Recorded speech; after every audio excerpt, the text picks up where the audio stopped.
Hey everyone, before we get to today's show, I have a quick message about something exciting that I have created just for you. If you're listening in January of 2020, I've just opened enrollment for my brand new Career Advancement Academy. This is a powerful 4-week class to jumpstart your job search or career transition. You're going to get one-on-one guidance from me personally, and you'll benefit from connecting with your peers. Group programs are a powerful way to make new connections, learn from other people's challenges, and build your own confidence. But you have to act now. Class runs from January 22nd to February 12th of 2020, and enrollment is going to close firmly on January 21st. You're going to get a full month of live training calls, plus a private one-on-one call with me, unlimited email support, and tons of bonuses. In just those 4 weeks, you are going to learn my proven 3-step job search process that has landed clients terrific new jobs. And you're going to learn how to answer the most common interview questions with confidence and authenticity. You're going to learn how to brand yourself for a career change and how to overcome age discrimination, the unemployment bias, whatever barriers you have in your job search. We are going to get through them. You're going to learn all of these things in just 4 weeks. So go to careeruprising.com, click on programs, then click on group programs and enroll. No phone calls needed. Just sign up right online on my website, careeruprising.com. Then go to group programs. I cannot wait to see you as one of my personal students in my Career Advancement Academy, but you have to sign up by January 21st. All right, let's get on with the show.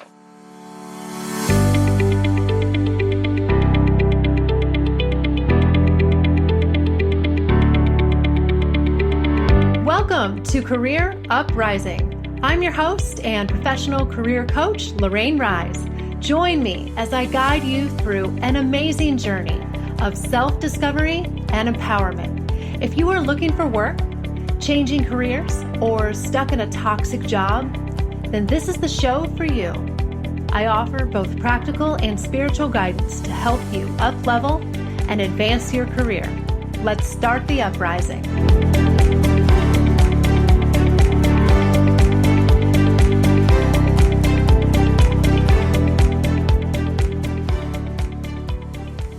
Hey everyone, welcome to episode 70, Work from the Inside Out. How's everybody doing? I have a special guest today. I have another coach on the air with me that I'm going to bring on in just a minute, but I hope that 2020 is off to a good start for everyone. And I'm glad I said that right, because it's 2019 right now as I'm recording this, but this is going to air in 2020 and be one of the very first shows actually kicking off Career Uprising for the new year. So it's a crazy time right now, but when you will be listening to this, it's going to be New Year. So happy New Year and welcome to 2020. So the show is doing so well. It has only continued to grow. And I want to give kind of a special shout out to those of you who have gone on and done iTunes reviews. I saw just another one a couple of days ago at the very beginning of December, and I'm just so touched to read them. So thank you. Thank you. We hit 10,000 downloads a couple of months ago, probably more at this time when, by the time this show airs. So I'm just so excited. I'm pumped for the new year, and I'm so grateful to you, to all of my listeners, for the feedback that you've given me on this show and just for listening and for downloading. So thank you all. And if you are a fan of this show and you have not done so yet, I would love to have your review on iTunes. I would be honored. I would appreciate it. It's a great way to just help the show grow. It's a great way to pay it forward. If you feel like you've benefited from the advice on the show, I would love to have that. So thank you very much to all of you. I read everyone, and I appreciate it very much. So, all right. So we have a guest today. Her name is Tammy Gooler Loeb, and I'm going to let her tell a little bit more about her story. But she is also a career and life coach and podcast host, just like myself. We have a lot in common. Her show is called Work from the Inside Out, which is why I named this show that, because I want to introduce you to Tammy and her philosophy and what she's all about. And I met her kind of virtually a couple of months ago, and we really hit it off, had a lot in common, and I wanted us to collaborate. So I'm actually going to be on her show this month as well, and she's on my show this month. So those are kind of coming out kind of back to back. So check both of those out and hear my interview on her show as well as this one. But I am going to just dive in here and say welcome to the show, Tammy. Thanks for joining us. How are you doing? I'm doing well, Lorraine. Thank you for having me. Absolutely. Absolutely. I haven't had a guest and, I had the show before this had guests, but prior to that, I really hadn't had one for a while. I've been doing a lot of teaching, a lot of solo episodes. So it's good to have some fresh perspectives on the show today. So why don't you just give us a little bit of background on, tell us what you do in your coaching practice and just a little bit of your career trajectory and kind of how you got where you are today. Sure. So a big part of my coaching practice involves working with mid and later career professionals. I do work occasionally with people who are earlier in their careers, both people who are job seekers and people who are currently employed and are trying to figure out how to make things better or how to work more effectively or how to explore new territory. And so a lot of times people find themselves in a position where they're starting to feel maybe a little stale or stuck in their work life, and they're trying to make things more interesting, or people have a desire to grow. And so working with a coach is a great way to start to explore some new territory. And then I also work with people who are changing careers or looking to move their skills into some new industries. So those are a few things that I do. I also facilitate teams and work with groups and provide training and do some speaking as well. So I like to work with groups as well. Prior to that, though, more than 20 years ago, because I've been a coach for about 20 years, I worked in a variety of fields, starting out in the mental health industry, community mental health, and I also worked doing some fundraising in the nonprofit sector, and also spent several years in the policy and political arenas, which was fascinating. And happy not to be in it anymore. Right. But great experience working in the nonprofit public sector, and then also got my MBA and did some private sector work as well. So all of those experiences have allowed me to coach people in a wide variety of industries and be, relatable in a variety of sectors. So it's been a very interesting journey. Yeah, you've had a lot of career experiences, and I would imagine that having your hands in the past in so many different fields and industries is probably useful for you now as a coach, because do you coach people from all different types of work in all different industries? Yes, I do. Being that it's been 20 years since I started coaching, and I've, primarily focused on working with people around their careers and their professional and leadership development.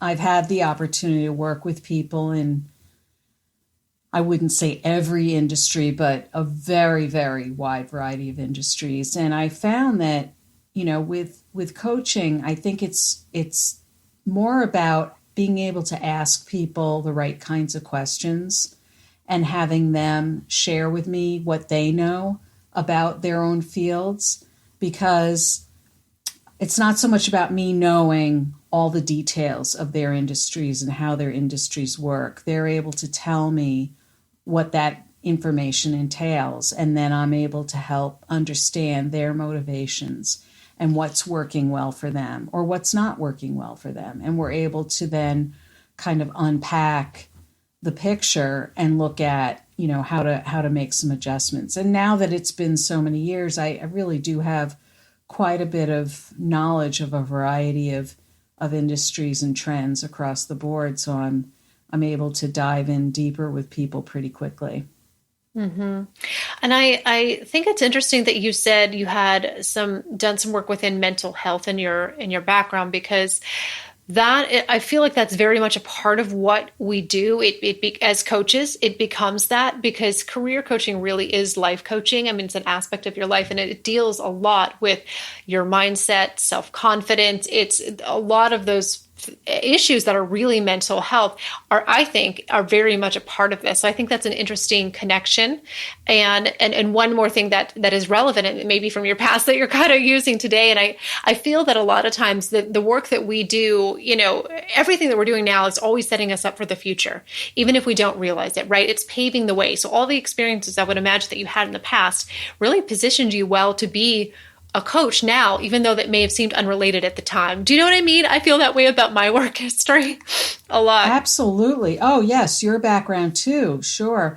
Absolutely. And in fact, having, I have an undergraduate degree in psychology, and I did do a lot of work in a number of different types of settings in the mental health and actually worked in a psychiatric hospital as well. And I think because of those experiences, it's helped me to be able to distinguish between, and I'm not a mental health expert per se, and I don't want to be one, but what it does is it helps me to discern between things like when somebody is, for example, dealing with, let's say, some kind of stress, or is feeling a little down or depressed in their situation at work.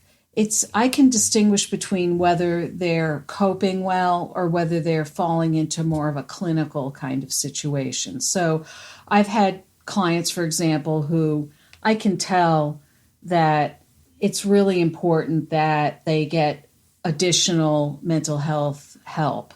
And I might, suggest that without being, without diagnosing anything and, but just asking, gee, are you getting any extra help with this or that? Maybe some depression or anxiety if they're experiencing that.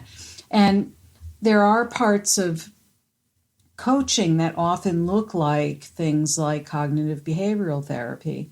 And so it's important, I think, as coaches, for us to be careful that we're not being seen as therapists, and that we do kind of keep some boundaries there. And yet there are times where I will work with a client and we'll be done with a session and they'll say, wow, that felt very therapeutic. And I'll say, well, that's good, but please don't call me a therapist. But, I want to just also drive home the point that you made that, I think a lot of coaching is about a whole life focus, that while I don't necessarily call myself a life coach per se, because I don't coach people about other aspects of their lives, when we look at somebody's work or their professional lives, usually they're coming to us for coaching because they want to make their life feel whole. They want to make their life feel better in general. And because they spend so much of their waking hours at work or in their profession, it really does affect so many other aspects of their lives. So we do have to look at many aspects of their lives to see how that intersects with their work. Mm-hmm. Mm-hmm. Yeah, I agree. We're coaching the whole person, whether we realize it or not, right? And they come to the coaching sessions with financial stress, relationship stress, things like that, that whether they realize it or not is affecting their career and every other, it's all connected.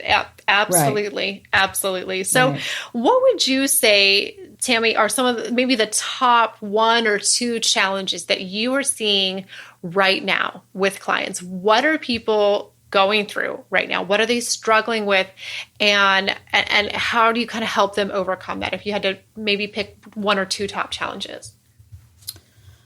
I think, I don't think these are new challenges per se, but I think that people are struggling with balancing,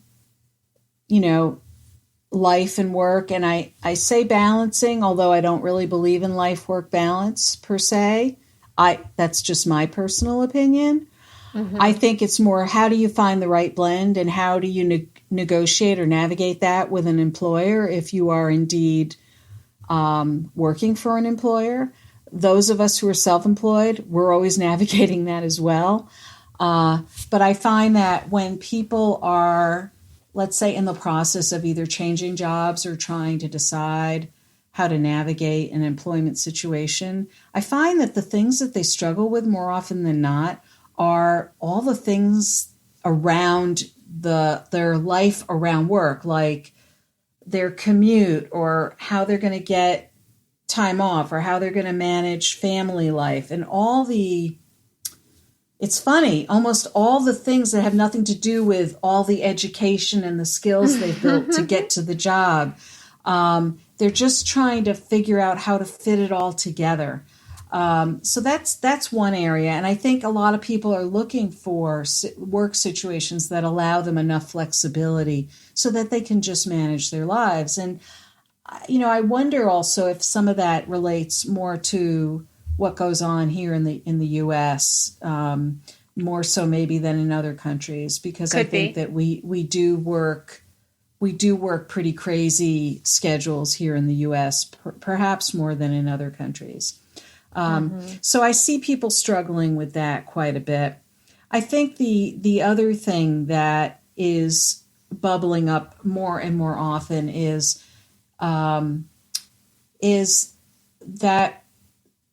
communication in the workplace. We have so many different methods for communicating with one another, and then we also have people who work remotely. So we have remote teams. We have teams of people, some who are in place, some who are scattered. We have different generations in the workplace who have different communication, not just different communication styles, but are also very accustomed to communicating using different modalities.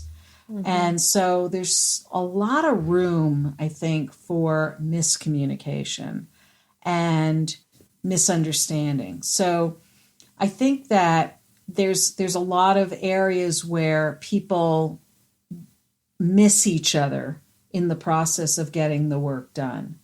So I see there being a lot of misunderstandings. And, for example, I see a lot of people who find themselves wanting to leave their jobs. And when you really take a closer look under the hood, what they're really wanting to do is leaving a boss. It's not so much the job, it's usually the relationships that they're struggling with.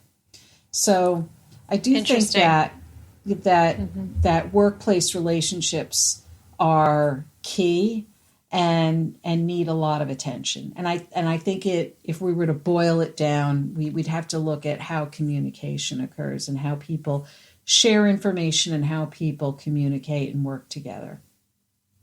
Interesting. Yeah. So I'm going to have an upcoming show, probably at this time, I'm not sure when, but it'll probably be February. So in a couple of weeks from the airing of this show, all about the generational differences in the workplace and how we have 5 different generations in the workforce right now for the first time ever in history.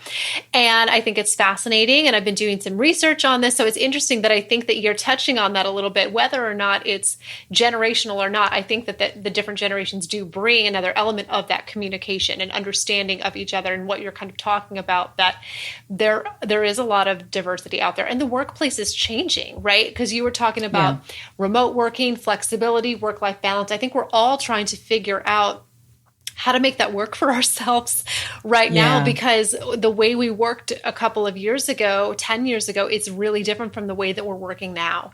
And it's good, I think, in a lot of ways, but we're adjusting to it. right? And you kind of Yes. figure out how to make it all balance. Well, and look at the way the physicality of workplaces now. A lot of workplaces have gone to these kind of open space formats where everybody is out in these big open spaces. And now I'm noticing there's all kinds of articles like in Harvard Business Review and other business publications that are saying, guess what? Those things aren't working. People can't focus. There's too many distractions, and I'm thinking I could never have worked in an environment like that.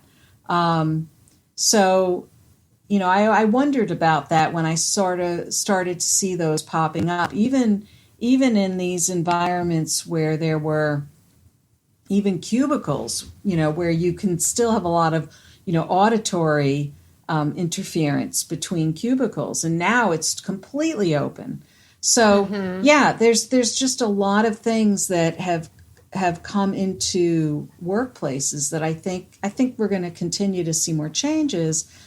And between the generations, I think there are a lot of assumptions that have been made about what each generation is like, and I think some of those assumptions are not always true. And I think part of that, that it's imperative on all of us to kind of park those assumptions and just start listening to one another.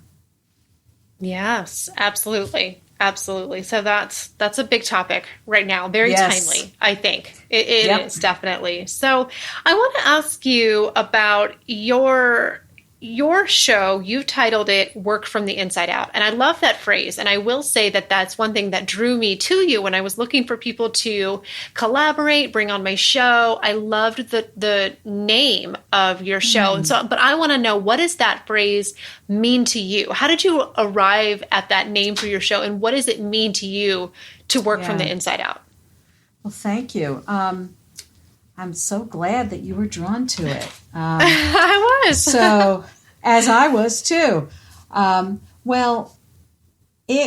was drawn to it myself. And I can't say that I made it up exactly because I've seen it somewhere else. But the idea behind it is that many people were raised to believe that they should follow a certain path.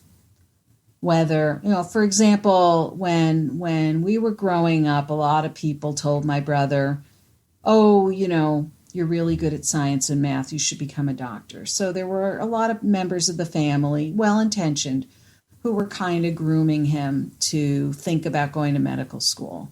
So, around the holidays, he would get holiday gifts of things like the Invisible Man model and things. And I just remember there being a lot of encouragement along those lines.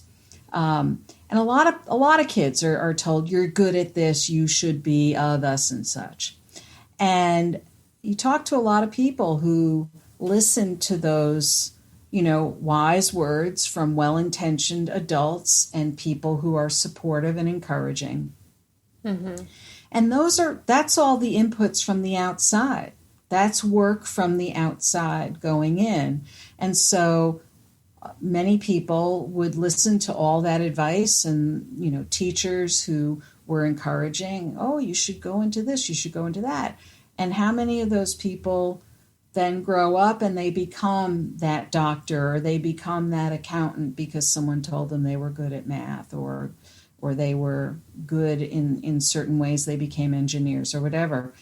And then one day they wake up, they're 35, 40 years old, and they realize, oh my God, I don't like this. Yeah. I'm not happy, right? Yeah. And that's because there's this whole other dialogue going on in their heads telling them there's all these other things they really like to do or that they really would enjoy.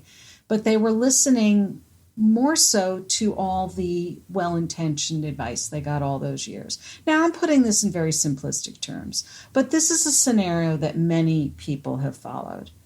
And so the point of work from the inside out is to say, start listening to the inside and then go outward with what you want to do. Take take what you know about yourself from the inside. Listen to that internal voice, those little whispers that tell you all along, you don't really want to be a doctor. Maybe you want to be a scientist, or maybe you want to study something else. Listen to that voice too. What's telling you something you enjoy? It may be something that you're also good at. I think that a lot of times as kids, we're encouraged to do things that we're good at. And we don't always include what we enjoy at the same time. And so we're kind of groomed in that way. And so when we start to listen to that other voice, the one inside saying, but I really want to do this, that's the voice, that's the inside voice. And when we bring that outward, we're usually a lot happier, and we find our way to, I think, a livelihood that is a lot more meaningful and satisfying. So that's what Work from the Inside Out is about. Yeah, I love that. I agree with that. Absolutely. Yeah, whenever you're trying to make a change, a lot of people try to make an external change, right? Or they're trying to change outside circumstances so they'll feel better about something inside themselves too. And it's the complete backwards. So a lot of times when I'm coaching clients too, they may be complaining about, maybe a boss or something external that's bothering them. And I always ask the question, okay, but what's going on inside of you too? What can you do? How can you show up better? What control do you have? Because I think we always have more control than we think we do. And I think that what you're getting at that phrase is that we want to make choices that honor us and what we need, and that use the control that we do have in our lives. And that's thoughtful and intentional, and not just based on external circumstances. I love that. Yes. And it's not to say that you're throwing all caution to the wind and not worrying about things like, how am I going to put a roof over my head and food on the table? Right. Because I think that, you think about, let's say, artists, for example, people who follow, their passions. And, if you follow your passions, you want to become an artist or an actor or something. Oh, you're going to be a starving artist. Well, look, that's not true of everyone. And there are people who pursue their passions. Some of those passions are things that may not earn them a lot of income. And yes, so you might have to pursue a passion and still find a way to bring in income. Nobody's telling you to go starve. But at the same time, I think some people err on the side of practicality to the extent that they're listening so much to those external voices of reason that they're completely ignoring what's in their hearts. And then they get to a certain point in their lives where there really is, either that sense of emptiness, or feeling a little lost, or feeling a little stuck, or feeling as if they're missing out on something. And to me, especially people growing up in the U.S., many of us have had some element of privilege. And I don't mean wealth, a lot of wealth, but privilege of having a decent lifestyle, a decent education, and the ability to make some choices about the direction of our lives. And we do have the ability to make some of those choices. Now, there may be some sacrifices we make along the way too.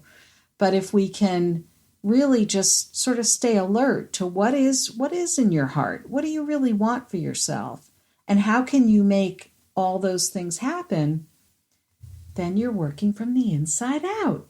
And the stories in my podcast, are usually from people who have been on that path. And it's not a straight path. It's a very squiggly, twisty, turny path. Most people do not follow anything in a straight line. It usually has had many twists and turns and ups and downs along the way. And the stories of the people that I interview on my podcast beautifully illustrate how not perfect those journeys are. Absolutely. I agree. What's the best career advice that you've ever been given? Oh, I love that question. So So the best career advice that I was given was, well, from a fairly early stage of my career onward, I realized pretty early on that I really wanted to be self-employed. Mm-hmm. I was never a particularly good employee. Now, that doesn't mean that I didn't do good work. What that means is that I was never particularly good at having to show up at an office and sit at a desk somewhere. So, and I didn't like being told what to do. So I figured that out pretty early on. And I went to grad school I was about 28 years old when I went to grad school, and I was getting my MBA, and I started taking some courses there. Courses like organizational consulting and leadership. Those are some of my favorite courses. And through those courses, I realized, there's a pathway for this. There's some things that I can do with this notion of self-employment. And so I had a great conversation with the program director of the MBA program I was in. And I said, so how does one start their own consulting practice or their own business? What do I need to do some of these things to help other people step into their own leadership or consult to organizations? How do I do that? Because I do have to have a roof over my head and food on the table. And she gave me really good advice. And she said, well, a really good way to do that is to find a good, solid part-time job. And, get yourself a good financial anchor. So find something maybe 20, 25 hours a week and keep that as your anchor, and then start building your consulting practice around that. And that'll give you, something to hold on to while you begin to build the other pieces. And I had some ideas already and some people I was connected with, and I had already been working for many years at that point. So I had some work experience. So, and that's what I did. I found a part-time job and started to build my consulting practice around that. At that time, I was doing more fundraising. So I was consulting to nonprofit organizations, and I actually found a part-time fundraising job. So I was working part-time at the same thing that I was consulting around. Mm-hmm, and I think it took me maybe about 6 or 7 years later that I was able to go full-time on my own. But by then I had moved into coaching. So I had tried a few other businesses in there too. I dabbled in a few different things, but absolutely, some of it's trial and error. But that was some of the best advice I got. And I think what's behind that advice that I think is really, helpful to your listeners as well is the idea that you don't go from A to Z. You chip away at it a little bit. Like, think about what you want. And then how can you get even part way there? Start to get part of it and then build it in. So, if there's something that you want to develop for yourself, maybe you're working full time already. Maybe you develop something on the side as a side gig, or let's say there's something new that you want to work on. Maybe you start taking a class, or you start, deciding you're going to start reading up on something, but you chip away at it. And that's what I did for many years. And even now, even being 20 years full time on my own now, I usually still have some kind of year-long contract with an organization that usually has me do a certain body of work for them. So that I usually have some, not a huge amount, but some percentage of my revenue that usually comes from one source. And that's kind of a nice thing to have. I love that. I can relate so much to what you said because yes, when I started my business, it was kind of a hybrid. I dipped in and out of the workforce. I did contract work and a lot of those things in order to make it work. And I still do contract work and other project-based things that are related, but not necessarily coaching. So I think that that's a good point to make that.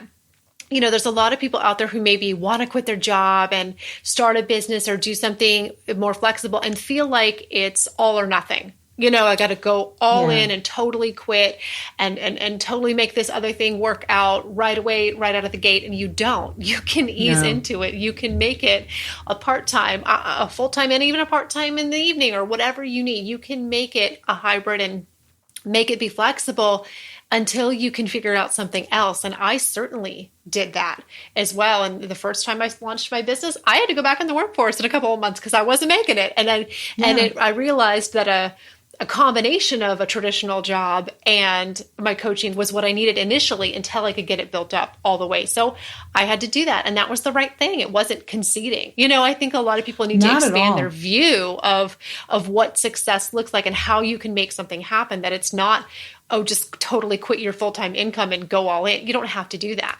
I like that. I can relate to that. Well, I think what you're also pointing to here is to encourage people to really think carefully about what you're setting yourself up for in terms of what your definition of success is. Because as a fully self-employed person, having contract roles, you're still self-employed.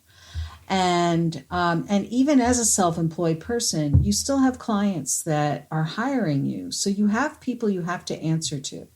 The other thing that I notice, as a self-employed person is that, people say, "Oh, I'll be self-employed. I have my own schedule. It's so flexible. I have all this freedom." That's true. And most of the self-employed people I know work very hard and work all kinds of crazy hours. So it's not that glamorous, really. I enjoy it. It's a lot more fun from where I sit to work this way. But it's not all, it's not all fun and games, but it does afford me a lifestyle that I like. And yet I would say though that there's trade-offs with everything, and there's always a learning curve. Everywhere you go, you're learning all along the way, and there's always a reason to be paying attention. What's going on? I agree. Well, I love your message, and I love the work that you're doing, and you're doing it in your own way, but a lot of crossover and similarity to what I do. So, but where can listeners go to learn about you? We need to wrap up here, but I want people to know more about Work from the Inside Out, your show, your website. Where can people go to connect more with you? Well, they can go to my website, which is TammyGoolerLoeb.com, which is a mouthful. But they can also find me at WorkFromTheInsideOut.com. And basically that will take you to TammyGoolerLoeb.com because they go to the same place. They can find me on LinkedIn. I'm always open to people connecting with me on LinkedIn. I'm on Instagram and Twitter. Not a whole lot on Twitter, but a little on Twitter. I'm easy to find, very easy to find. I'm on Facebook. So I'm always open to hearing from people, and I love interacting with people and answering questions and hearing all about what their lives are like. Excellent. Well, thank you so much for coming on the show. I appreciate you taking out the time, and I would encourage folks to listen to your show as well and listen to the interview that I did and other episodes of your show, Work from the Inside Out. But thank you so much, Tammy. This has been a great conversation. I appreciate you coming on. Well, thank you for having me, Lorraine. It's been a lot of fun. Thanks. You're welcome. And so again, to all my listeners, Happy New Year to all of you guys. I've got some awesome shows coming up for you, so please do stay tuned in the weeks ahead. And that's it for today. So I will talk to you guys next time.